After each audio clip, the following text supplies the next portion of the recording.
Welcome to video 2 of the New Runner's Knee video series fix. If you have not gone back and looked at video 1 to free up the hip rotation, go back and do that first before you do this one. Today's video, we're going to go down to the floor. We're going to start to reconnect the hip and the pelvis and the lumbar spine and working on some rotary control. Let's go.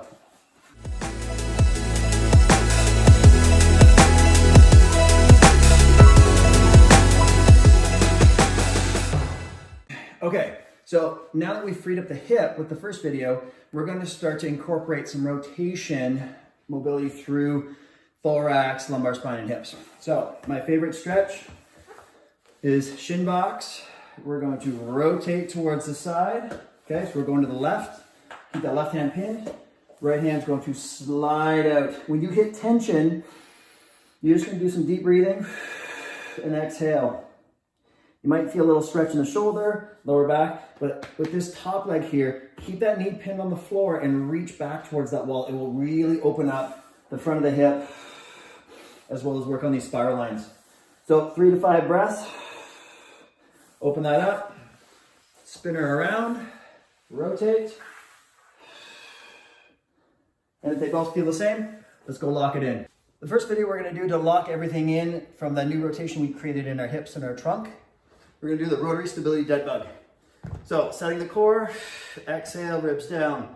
Press the band straight up over your belly button, knees up towards your chest, leg out. Key thing, keep your back nice and flat onto the floor and don't let that band rotate you out. If you feel like you need a bit more of a challenge, you can go into a straight leg raise drop. So what we're doing here is we're controlling torque as the hips are moving around the trunk. From there, we're going to move into the rotary stability bridge. So same setup, core on, ribs down, drive those hips up. If you can feel like you can get all the way up and get good control here, go for a single leg. So we can start with marching, okay, on both sides, okay? Or if you can get all the way up and down, feel free to move into a single leg bridge. But you must get into full extension. I don't want to see halving. Don't, get locked up in that hip. You have to come all the way up as though it's 2 legs. If you can't get all the way through, then you're not going to get proper propulsion and you're going to potentially rotate into your lower back. And of course, you're going to do both sides. Okay, 10 to 20 reps. We want endurance because if you're running, it's usually an endurance sport unless you're doing sprinting. Okay?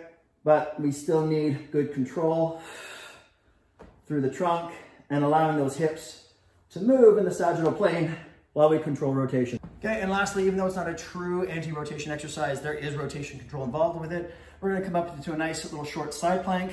Make sure glute, oblique, lats are on. And we're gonna do some leg kicks with an arm swing. The key thing here is stay nice and high into the hip.